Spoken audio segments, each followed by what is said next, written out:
今天的题目叫做用在信心中孕育梦想。那梦想这句话，牧师要先做一个开题啦这个破题，因为梦想这两个字在我们的思维当中有不同的理解跟不清楚了那我们先文等一下会做一个复习首先要说的是，神在人类当中，特别我们一个属灵的活人，他有赐给人类梦想的能力。梦想，好了，梦想在我们台湾我们的社会的氛围里面，梦想这两个字有好有坏，以理解不一样所以牧师先做一个界定让大家了解牧师所要讲的这个方向，这样子。梦想这个词句其实就是跟我们常在分享就是我们所谓的第四度空间、属灵的空间的理解有关我们都知道，我们现存的世界叫做这个三度空间立体的世界，但是那个看不见的，那个超出我们眼睛能看见的，叫做第四度空间。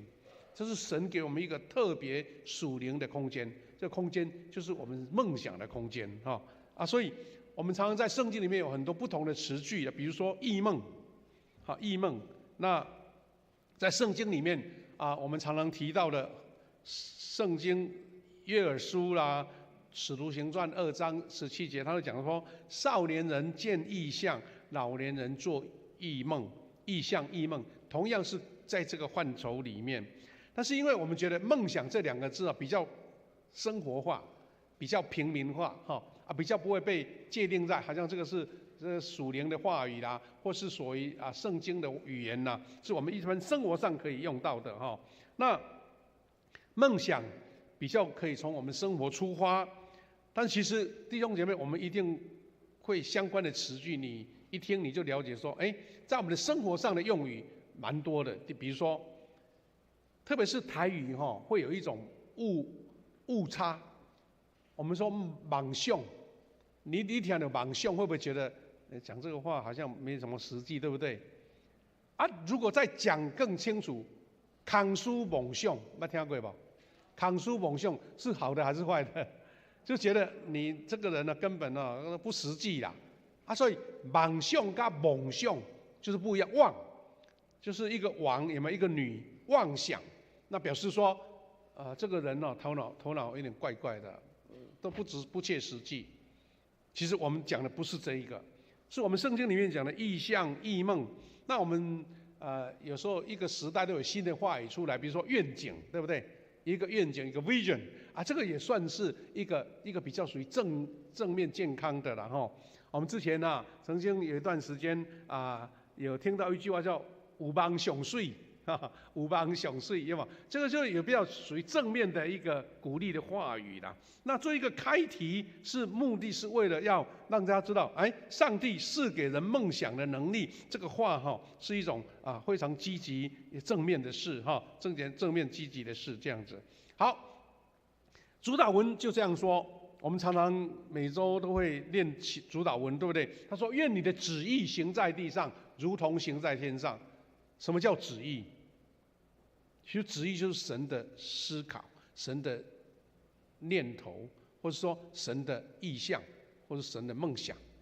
但这个他说行在地上，如同行在天上，什么意思呢？在地上实施的时候，其实已经在天上形成了。换句话，好像在天上有一个计划图，有一个蓝图，然后已经弄好了，然后在地上呈现。所以我们基督徒是用上帝给人心思意念，然后神你在天上为你成就，然后就在地上会呈现出来。那最具体的就是我们最近常提起的故事，就是上帝要亚伯拉罕举目望天他说："你数算天上的星星，然后应许说，你的后裔也要像天上的众星一样繁多，并且把亚伯兰这个名字改名叫亚伯拉罕。"弟兄姐妹，我们都理解这个亚伯拉罕他在住在原自己的故乡的时候，上帝给他这个意象。请问你看星星到底看出什么？你也会看，我也会看不过我们台南在都市平常真的很难看到星星，对不对？除了你偶尔抬头啊，你骑车开车又不能常常抬头，对不对？啊，你在家里面就已经进到房间里面了。啊，牧师小时候天天看星星，因为我们在乡下那个地方都没有什么光害污染有时候那个时候也没有路灯没有路灯但是晚上还是看得见路，因为那些微光太阳光，当然有月亮更亮了。然后你会看星星，其实上帝给人这个美好的礼物，我们在都市都把它破坏掉。你看星星、看月亮比较有诗意，对不对？你会常常会想出一些很美好的诗词你会想出很多平常想不到的事情，因为星星跟月亮会让你很多很奇妙的一个灵感出来。那其实神给亚伯拉罕也是这样看星星，但是星星竟然是成为多国之父的一个意象，那就是一个梦想，一个意象，但是还没有形成的时候，神给他这样的信心。亚伯拉罕其实要走向迦南地，他就是一个踏着梦想而前行的，还没看见但是这个梦想已经为他筑了一条路。虽然到最后成就的时候，神给他一个儿子，已经是100岁了。如果没有梦想，老早就离开了，对不对？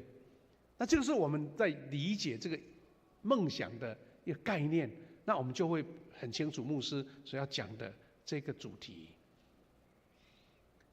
有一位英国出名的文学家，也是一个思想家，叫 C.S. Lewis 他写的作品很多人都看过了那如果没有看过，也看过他原著改编的电影比如说《纳尼亚传奇》，有没有？《纳尼亚传奇》那些那个橱柜橱柜里面看出一个异象的世界狮子那些故事都是他写的。所以他也会写思想的书，也会写童话，太厉害了所以大概是在19世纪到20世纪很出名的作家。他曾经讲过一句话这位 C.S. Lewis 他说：定睛在天，你将顺带着得着土地。你看天，但其实你会得着土地。土地就是我们生活上的现实的事情嘛。但是说你如果只看土地，定睛于地，你将一无所尽，或是一无所有。路易斯就告诉我们说，人要有一个充满意象跟远见。另外，他也讲过一句话，他原来是英文的我请 AI 把它翻成中文了他怎么说呢？他说：我信基督教，我相信，如同我相信太阳已经升起，不是因为我看见了太阳，而是因为我借着它，我看见了万物。这个是充满一个很有意思的思考。他的意思是说，我相信基督，我相信神，神看不见，但就像我在看太阳一样，你不能眼睛一直看太阳，对不对？但是太阳能让你照到你光线，让你看见所有的事物。神也是启示你看见一切，而且是看见那个看不见的。我们就想着那个意象，那个梦想，那个超乎眼界的事，神要让你看见。所以神比太阳更厉害，是因为神让你看见那个实体上不存在，但是信心看得见的事。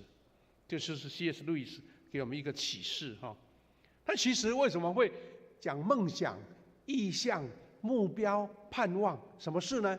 其实因为我们要先讨论到人类的现实啦。人类的实况是什么？是所谓的空虚跟无意义，常常会突然间跑进来我们的心思意念，所以我们才需要去找到一个方向嘛。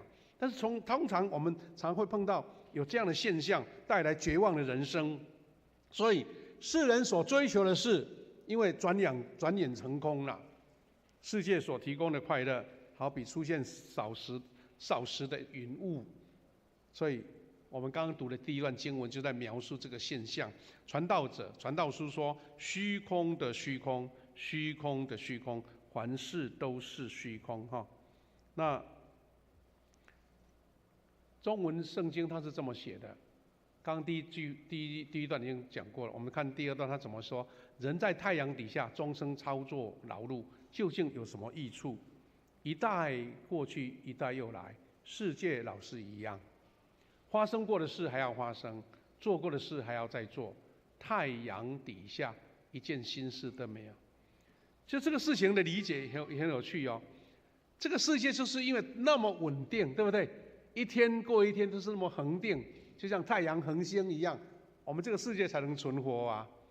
所以问题不在于说过去一样，现在一样，是人呢，人没有办法面对这个一样再一样的事情，反而会觉得好像没有心事，你会觉得很虚空，觉得不知道怎么无所适从啊。前人所走过的，好像面对了结果成空。我们常常看到说，有人啊去追求世界的所有一切的财物，但是竟然没有办法享受。前2天我听到一个新闻节目在报道，他说他帮忙啊一个医生娘，就是啊当早期的医生娘很会理财，你知道吗？他说哦，在台中附近呢，那个商圈哦有好几10间房子在出租哎。一个月就收好几百万，啊，看起来算是非常的富有，对不对？非常的生活富裕，但是他说不知道什么原因，突然间这个医生娘就突然病倒了，而且变成植物人。他在感叹说：“哇，他好认真理财哦，好认真赚钱哦，但是可惜了，钱赚来都没有享受到。人类就是在这一种无可奈何，或是很多没有办法确定的事情当中在运转，所以这个恒定的世界，面对我们这个没有恒定的人，那问题才会来。太阳底下一件新事的，如果天天有新事，哦，我们糟糕了，对不对？其实太阳照时间起来，照时间下山，那才是恒定。但是人的不确定，导致这样的事情，所以。我们看历史，我们看人的世界，我们看社会的新闻，我们看见说，人对命运的无力感、不安、恐惧，无法胜过命运的狂风巨浪，这是你我都会面对的。所以我们看到台湾的社会，人很喜欢用迷信、生辰八字、塔罗牌啊，还有很多的什么星座啊，还有很多我们的。中华这个文化里面的所谓的12生肖，哇，讲的头头是道，对不对？啊，塔罗牌他讲的好厉害啊，什么事情他都懂。好了，相信的人怎么样？是不是他的命运会更好？他是人生的胜利组。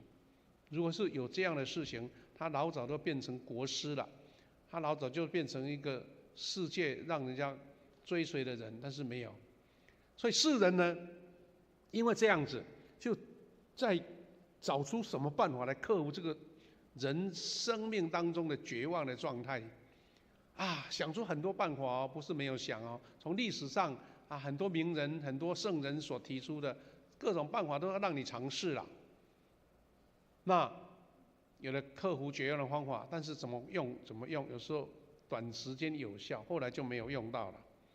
有这几种，当然不是说绝对，只是说大概这几类，大概是人类找出解决的办法。这个绝望跟无意义的办法，第一个是忽视它，不管它，啊，就像说啊，这个世间没有心事嘛，就虚空的虚空嘛，啊，就不理它，反正一定会碰到啦，不管它，这个叫忽视绝望的环境。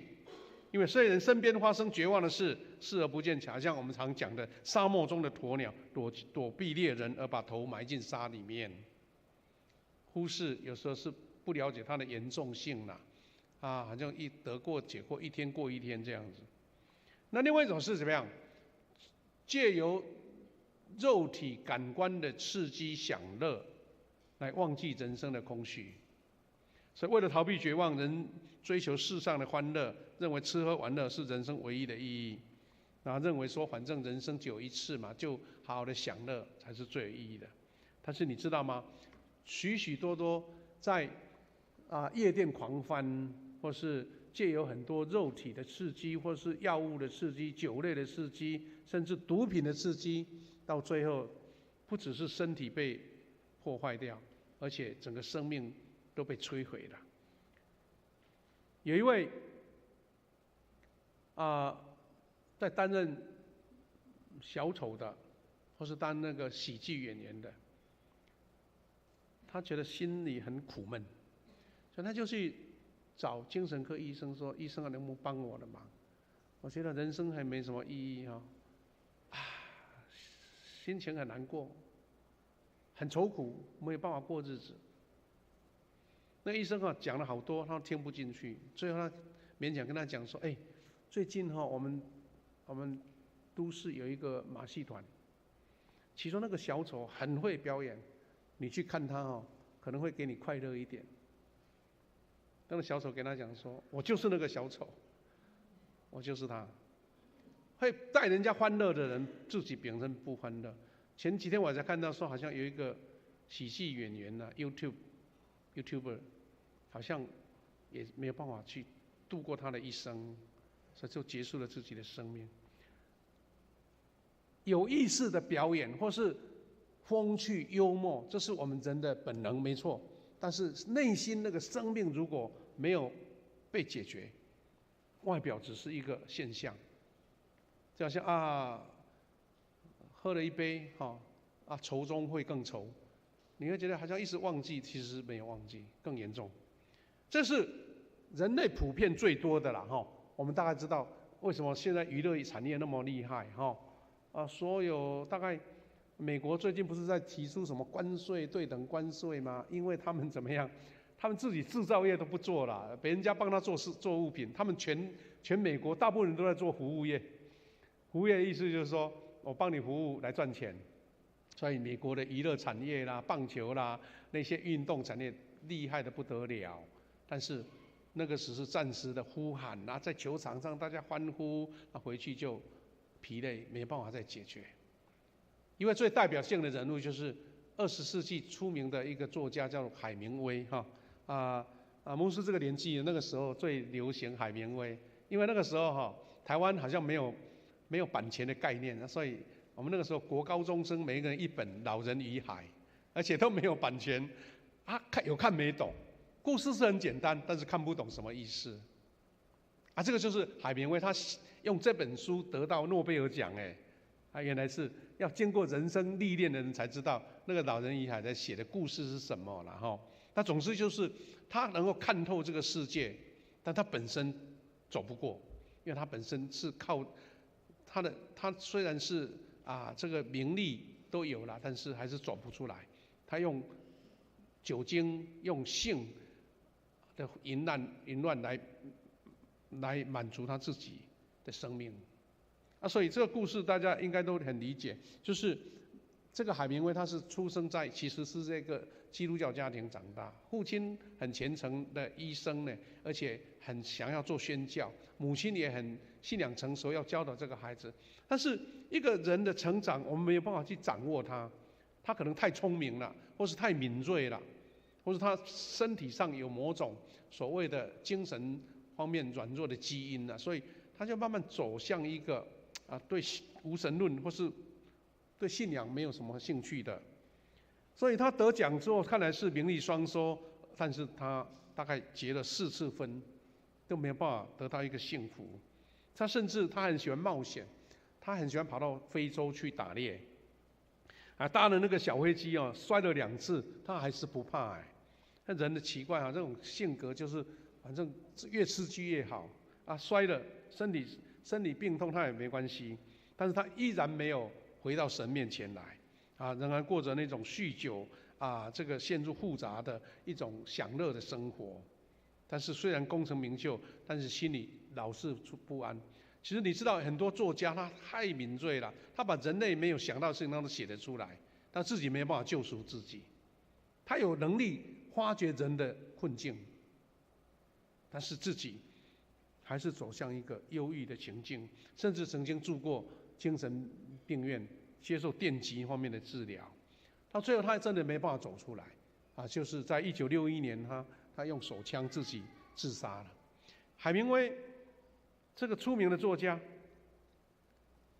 但是根深蒂固的一个绝望环境，为了追求世上的欢乐，却没有换来更深的更好的解决，而且是更深的空虚。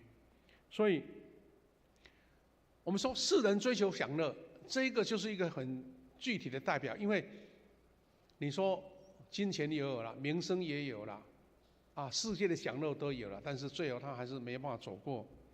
所以世上的欢乐、短暂的快乐，却使他越陷越深哈。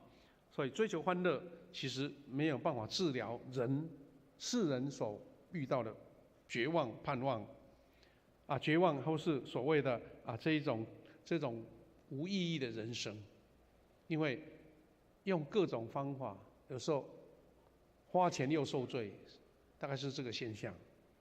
那第三种是人以自己有发明的智慧，就是哲学来解释人生，看起来解释的头头是道，没错。我们也从很多哲学思想看到，人类的一个思维是怎么样。但是圣经说，这个有时候是世上的小学，小学不是我们的国民学校的小学啊，这是一种世上的一种言论，但是没有办法克服绝望跟愚昧。就是说，哲学无法明白绝望的本质，因为它没有带来一个生命的力量。即使你知道，你明白，所以其实有很多人在研究，其实佛教最基础、最原本的，它就是一个哲学思想。它把人生看得很透，但是没有办法给我们一个生命的能力，所以有时候是走向一个出世的人生，有时候是不跟这个世界产生任何的瓜葛烦恼，我就清修，我在山上修道，看看能不能去绝一切的烦恼，大概是这个意思。但是有时候没有办法来克服了，只是一个暂时的言论，这是一种哲学。另外更多的就是宗教，我们知道为什么现在很多的那个骗人的那个宗教或是一些所谓的大师，是因为人好像又借由一种看不见的东西来满足自己，好像一个救赎的力量。他们不是找到真神，不是找到真正的上帝所以他们的心灵寄托在宗教上面，有的是透过苦行有人透过皈依假神来寻求拯救。这世上不缺这个，哇！你在深山里面，或是在路上在做朝圣者，我觉得这个世上有人真的有那么多那么有毅力来苦修自己的身体。现存这个世界最让人家感到不可思议的是，很多人到西藏去朝圣，他们不是像最近很流行的圣雅各之路，有没有？圣雅各之路才从西班牙或者从法国去走路去到这个圣雅各城，因为很多人喜欢走那个路，因为村庄很漂亮。那只是背着背包用走的，那已经不简单了。到西藏去朝圣那一些苦行者呢，他们是一走几步就跪拜，趴到路上，趴到那个路上，那个路上有时候是结冰的，是水湿的就爬上来他们就一直走一直走。他们的精神真的我们不能忽视，因为他们真的很让人敬佩。但是为什么要这样？他们认为要得到救赎，他们要得到生命的能力。我们不是耻笑或是去排斥他，而是说这样的毅力真的不简单。但是我们为的是要得着救赎跟力量得着盼望跟平安从这样可以得到吗？这是我们很值得思考的事情。所以我们最后发现，光靠这些努力是解决不了，因为所信的外邦的神没有医治绝望的能力。所以基督徒会特别肯定或是特别提醒我们，要敬拜真神，要远离些假神，因为离开真神去找别的神，会越加绝望，越加烦恼。圣经也很明白跟我们宣告了，尤其我们刚刚过了复活节使徒行传4章12节说，除他以外别无拯救，因为在天下人间没有赐下别的名，我们可以靠着得救。好，世上一切高深的计划或是办法，我们都尝试过了。那基督徒为什么没有去找到这位为我们创始成终的耶稣，这位为我们受苦钉十字架救赎的力量的耶稣，我们找到他，得着真正的力量呢？这个才是我们基督徒最大的一个问题，因为我们有时候没有进入到第四度空间，感觉不出来，因为我们的主看不见啊。所以弟兄姐妹，上帝给我们的一个克服绝望的计划，就是由主耶稣帮你背了。凡劳苦担重担的人到我这里来，我就使你们得安息。这个是一个属灵的能力，而不是一个金句或是话语。那耶稣为什么能背我们世人的绝望呢？因为他亲自为我们死在十字架上。有一句这个谚语啊哈，他说，在人的心里面有2匹马在奔跑，一匹是绝望的黑马，另外一匹是有盼望、有胜利的一个白马，有盼望的白马。所以他说，你要让这只白马吃饱一点，还是让黑马饱一点，就是靠你。好像你在喂它草料哈，那个应该是盼望写错了哈，另外一匹是盼望的白马，那一个是绝望的黑马。所以我们的生活方向就是这样子。其实我觉得牧师在小时候很喜欢唱一首歌啊，一首就是主日学的诗歌，不知道你们有没有听过？我们心中2个王，看看那个比较强，一个要我上天堂，一个要我下地狱，这样子。有没有唱过这首歌？好像有人说有，如果你说有，就是知道你年纪多大了哈。好，他的意思也是这样子。我们心中2个王，意思说有魔鬼跟圣灵你要偏向魔鬼呢？他说一个要你下地狱嘛，一个要我上天堂就跟保罗的2个律都同样意思啦。所以意思是说，在人的心里面有这两匹马，那你怎么喂养它是最重要的。他说，如果你是喂黑马比较多，我们就会担心、忧愁、不安、烦恼，就会朝绝望来前进哈。若喂那个白马呢，草料比较多，我们生活就会朝向盼望的方向前进。那所以神就是要我们时时提醒自己。我们说要借由祷告、灵修、做礼拜、参加小组，其实就一直在提醒说，喂草料给白马不要去理那是黑马，让黑马不再缠着你。所以这样就人生才会有盼望。这个是一个谚语，但是你要实际去执行有时候我们忘了，不知道老是喂黑马呢，你知道吗？我们不是常讲一个比喻吗？我们每一次那个垃圾车来哇，他抢着拿袋子要去丢，对不对？我跟谢牧师这个生活的一个部分就是要丢垃圾，因为时间到了，你不丢要放着明天。而且现在夏天到了你吃一点水果，哇，那个水果皮马上生那个小小的那个蚊子这样子所以就好像有一种习惯你不丢就觉得今天好像什么事情没做。但是他在说我们人很喜欢把垃圾倒进去家里面，把垃圾留在我们的家里面。什么垃圾呢？就是你一种愁苦的垃圾，那个所谓的苦毒的垃圾、怨恨的垃圾、嫉妒的垃圾，那种看不得别人好的垃圾，你都不喜欢丢，不喜欢丢到垃圾车，反正都扫到你们家里面。那是很讽刺的一个想法，对不对？人类很喜欢存垃圾，而且存的越久越臭越酸。人就是那匹黑马，那只黑马你不小心都一直在养，一直在喂。弟兄姐妹，上帝赐下创造人并赐下永生，这是我们心中所确认的，对不对？但是这个前提你没有去运用，你没有去依靠，把这个大能的善放在一边，晾在一边。我们要依靠上帝的权势能力，让我们克服绝望。依靠上帝的人，上帝的解决的方法就是把盼望的种子给你，把盼望的种子给你。我们的主耶稣基督，人子耶稣基督，他就是把我们这些绝望、那些负面的全部帮你背上来了，成为十字架的牺牲祭。为了解决我们的绝望，他担负我们的罪跟过犯，被钉死在十字架上。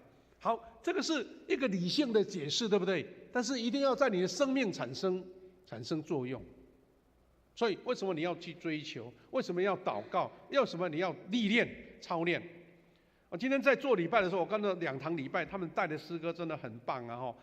唱起来是觉得哇，很舒畅，身体很快乐这样子。但我在想一个想法说，我们的教会，我们的互强教会，我们说上个礼拜在介绍这些新受洗的会友嘛，他们就很多人讲说，我就觉得互强教会有神同在耶，感觉来这边做礼拜心中很快乐，唱诗歌就觉得很感动。为什么？因为大家很用心准备了。你看一个敬拜团每一句怎么接啊，每一个音乐怎么转折，那个不练怎么行呢？对不对？但是我的意思是说，我们教会就用尽各种办法，发掘各样的人才，有恩赐的人，一起把它营造一个非常棒的敬拜。但是你如果是一个旁观者，你如果是个局外者，这个礼拜就跟你没什么关系。我们是营造这个舞台，然后你在里面享受从神来的祝福嘛。所以好像就是一个接触点。我们这边有放电波出去，我们把那个信号出去，但你没有接收，你来这边只是多耗了一点时间，来这边吹点冷气也不错，这样子啦。但是你要得着就是你自己要开启你的心，说主啊，知了，这个我要。神主耶稣为我们背了十字架，为我们解决绝望，那是你老是不把这个担子交出来嘛。凡劳苦担重担的，要到我这里来，你就不到耶稣那边去嘛。所以同样意思，做礼拜有人感动流泪，有人觉得得到释放，那有人觉得说像无聊啊，没事来这边逛一逛，这样子就回去了。其实重点是在你自己。所以弟兄姐妹，我们迎接主耶稣基督之后，我们内心盘踞在心头的死荫幽谷，你要消失了，充满了主的复活跟荣耀，内心也变得越来越明亮。昨天呢，我们很多人来参加我们老牧师建案的老牧师我们的曾庆华牧师他的告别式，那内容非常的丰盛，讲不完。但是我们有看到，在做这个介绍故人的影片当中或是在故人那里，曾牧师讲的那些话看起来是平凡无奇，但那个就是真的是生命平安的根据。他说：“你早上起来就是感谢上帝，神带领我们一天的路程；晚上，神感谢你，让我一天平安喜乐。”他说：“那就这么简单。那简单就是不简单了，因为你能够实际在一天当中都充满了快乐感恩，那还是小事吗？你的困难、征战、紧张或是竞争，那些事情都是很大的、很苦的事啊。老曾牧师说，信仰就是这么简单，完全的交托、盼望，然后神赐给你一个平安喜乐的一天。所以信仰的时候是很单纯的事，没有什么多复杂，对不对？所以基督徒所以会得着这样的盼望跟梦想，是因为你真的有做，而且愿意交托，愿意得着新的盼望。我们被主耶稣基督所医治，是被他医治哦。等一下我们有一个医治的祷告，是真的是你把那个第四空间的能力跟主耶稣连接在一起了，而不是只是在你头脑的思维只想没有做。所以我们刚刚读的圣经彼得前书1章3节这样说：愿颂赞归于我们的主耶稣基督的父神，他曾照自己的大怜悯，借耶稣基督从死里复活，重生了我们，叫我们有活泼的盼望，叫我们有活泼的盼望。他其实就是说，我们这些能力、这些祝福、这些恩典，都是因为他借着耶稣基督为我们从死里复活，重生了我们。所以这个盼望是活泼的。什么叫活泼？就是有能量的嘛，这个盼望是真的，而且是非常积极的。感谢主，我们从这些活泼的盼望，你已经是这个第四度空间跟这位救赎的耶稣有连结，你这盼望才活泼的起来。不然你来做礼拜听到诗歌很棒，很高兴回去又回到原位了，那个活泼的盼望又没了，那还得了？所以带来活泼的盼望是有能力的，是耶稣基督用宝血帮我们争取来的。有一个小故事说，有一位伤兵在战争的时候伤兵，然后他被抬到野战医院，因为伤得很严重，看起来好像奄奄一息这个护士尽他们的本分，稍微给他做一个处理，但是在微弱的气息当中突然间有一位军医在旁边，可能在聊病情嘛，讲了一句话，说这个战士如果能够撑到明天天亮，他就有盼望。他只是在描述一句话，但是这位在迷糊当中的兵士听到这个军医讲的这句话，他说只要撑到天亮就有救。他说对呀，我要撑到天亮。他就用尽他的力量抗拒这个病痛，以意志力不让自己昏睡，抵挡这个死亡，熬过了午夜。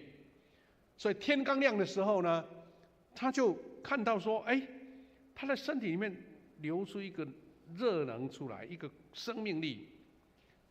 哇！隔天他真的活下来了，只因为医生一句盼望的话，也让这位濒临死亡的士兵有一线的生机，克服了那个绝望。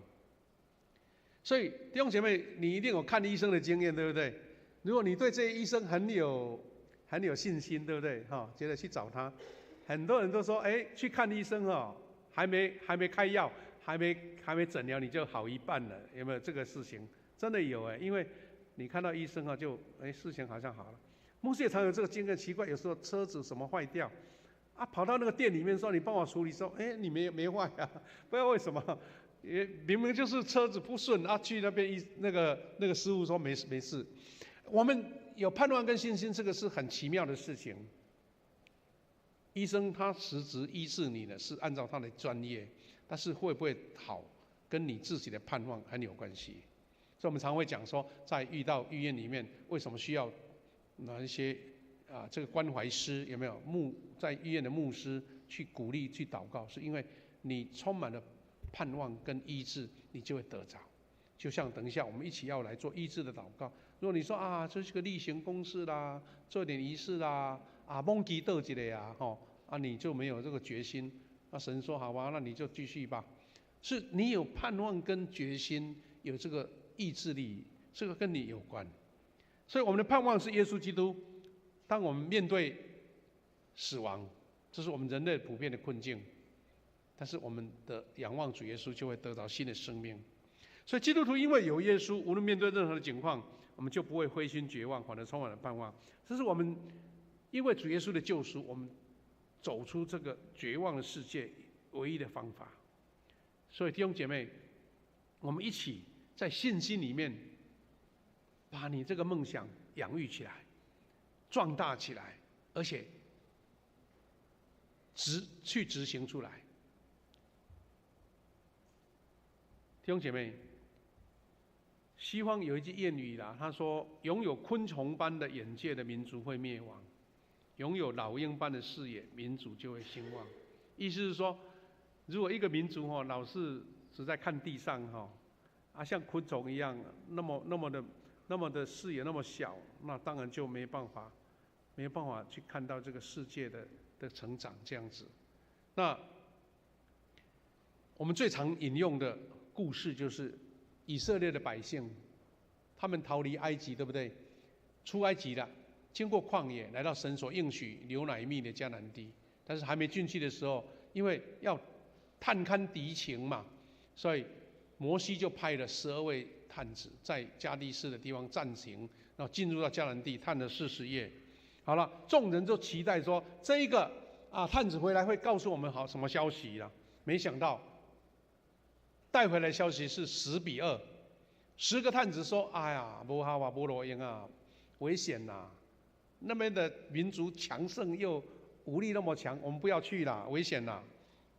他们这样一讲的时候，没想到百姓听了这10个人的，就好像投票一样，10票的大家都说听了，那另外2票就是约书亚跟迦勒说：“不要怕，我们相信神会带领我们进入。如果你呢，你要相信10票还是相信2票？问题在这里。这个时候就一个信心跟盼望的分水岭了。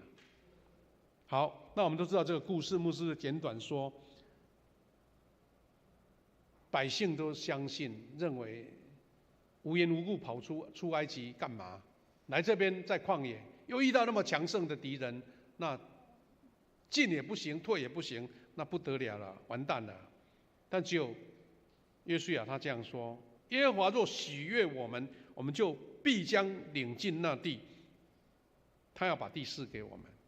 好了，2票对10票，他们后来百姓拿石头要来砸这2位说盼望的人，说有梦想的人。所以这个故事怎么说呢？后来产生犹太人他们在旷野漂流了40年。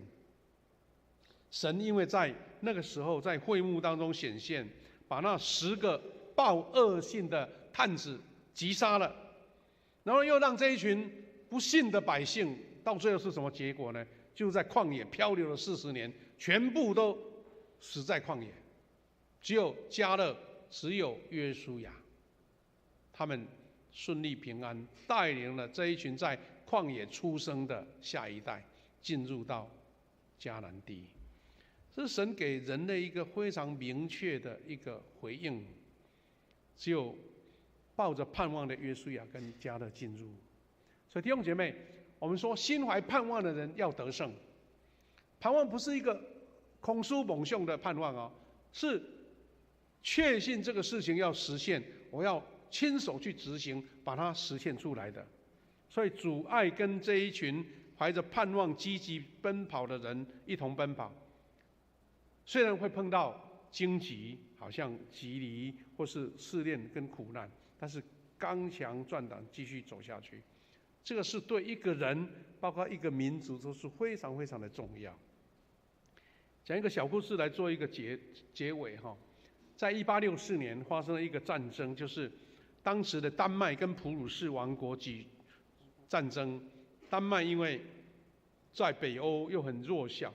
当时的普鲁士是我们现在的德国啦，以那个为主附近还有很多联邦想要扩充他们的领土，所以去攻打丹麦逼他们来去献出土地所以失败了，当然要赔偿，而且像将他们丹麦南部最肥沃的2个省叫做什列斯威跟好斯敦来划给普鲁士王国，那是多么可怕的事情！一个国家本来国土就不大了，这个大概就是丹麦的地图绿色的这个部分。那他们比较温暖一点，比较肥沃一点，就是在南边。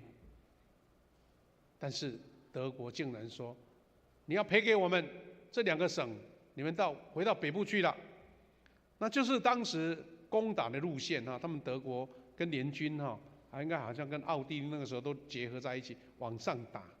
那这个粉红色的就是他们想贪的地北部更红一点那个颜色，他们才留下来给这些丹麦人。这是战前的国界，红色的原来都是属于丹麦但是没想到后来蓝色的被他清掉了，那不得了了，就是说他们丹麦人那个时候100多年前只剩下北部的很荒凉的叫做日德兰半岛，因为那个地方太靠近北极了，所以结冰啦、下雪啦、沼泽洼地特别多啦，连树都长不出来，所以丹麦人平常就不大住那边了。但是现在好了，被逼着往回退了，而且要赔偿一大笔的那个战争的花费，要赔偿金，整个国家几乎要灭亡，整个要崩溃掉了，要破产掉了。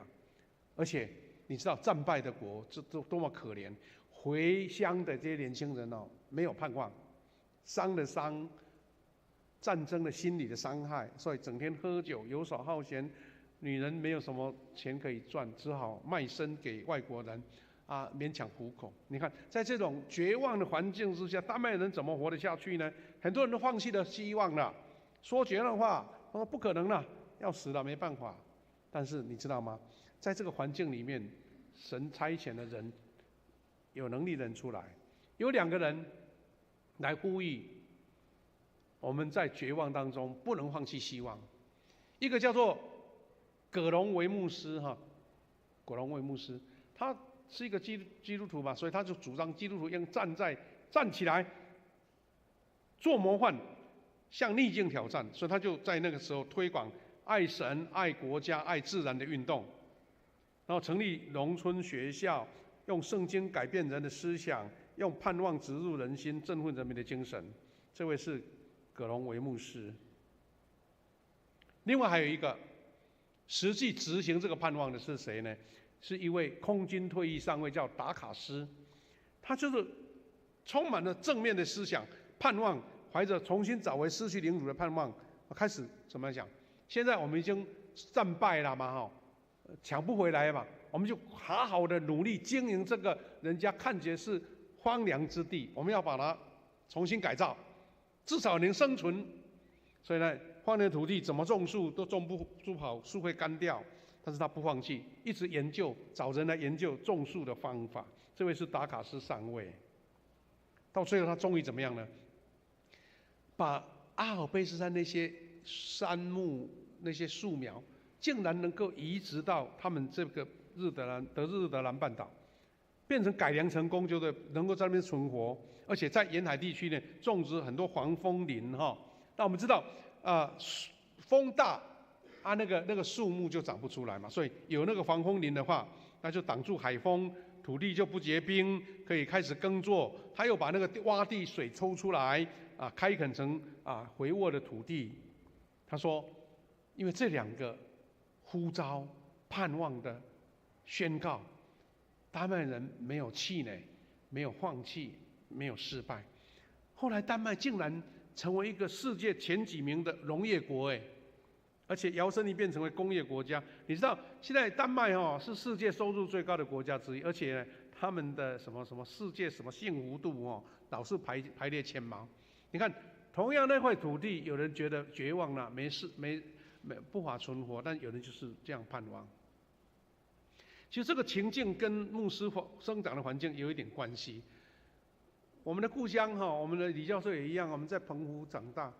什么事情什么稻子什么都种不起来，你看那边的人怎么生存？那边人就是生存得很好，而且有特别对抗绝望的能力会比较高，因为他们觉得你不对抗一定是没有办法存活嘛。但是丹麦也一样，丹麦的人他们就觉得说，我们不能放弃，所以后来变成这个国家是被人家所肯定盼望的国家。丹麦人重拾梦想，因为成为今日丹麦成长的动力。你知道吗？北欧的国家很多都是基督教国家，有些是比较属于那个信义会的系统，就是我们说路德会的系统，因为跟德国比较有关系。他们因为这样克服了绝望，所以弟兄姐妹，我们讲这些故事分享，是因为环境带来挑战的时候，我们靠着成就梦想的信念来克服往前走。弟兄姐妹，我们上帝要将更大的梦想赐给那些觉得盼望再渺茫都不愿放弃的人，给那些努力积极、充满肯定思维的人。这些事情呢，我想很容易对照到你的生活啦。除非你是一个阿夏囝好亚人囝，都免讨谈。你一定是在生活上、在学业上、在家庭上很多征战的人嘛。你一定要靠主耶稣给你的这个属灵医治的能力，克服一切困难跟挑战，那你才能够往前迈进。所以弟兄姐妹，我们一起跟主耶稣一起画出一个盼望，就是他为世人除去绝望的扩散，上帝亲自将盼望放在我们的心里面。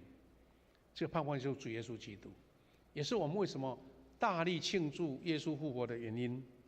所以当我们因为耶稣怀有盼望的时候，我们就真的能够进入到恩典的人生。弟兄姐妹，我们的盼望，我们的思维是第四度空间的，是看不见但是有能力的。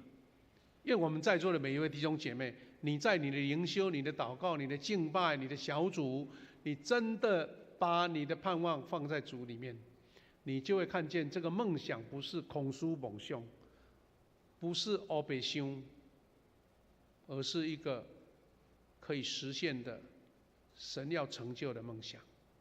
因为我们每一个弟兄姐妹，我们富强人，你知道有人在讲，看到说你是富强教会，就讲说你们富强是全台湾最富强的教会，听起来好像有一点在恭维，或是有点还有点在说笑话。但是你知道吗？富强这两个字在我们富强人里面多大的作用，你知道吗？你觉得我是一个富强教会的人，我怎么可以软趴趴的能格格？不会吧？你会觉得这个富强就是神给我的应许嘛？同样意思，在你的家，在你的事业，在你的健康，在你的生活，在你的婚姻，也要这样的一个富强的能力在你里面，盼望能力在里面，一个梦想的能力在你里面。我们要做一个祷告，然后我们要预备一起来服侍有需要的弟兄姐妹来做一个医治的祷告。我们请敬拜团、我们的医治团队、治疗团服侍团队，还有我们弟兄姐妹预备。我们现在祷告。谢谢天父上帝，我们感谢你。是的，我们在人类遇到罪的捆绑困境，常常会有绝望、没有意义，甚至用享乐来解决我们自己遇到的烦恼。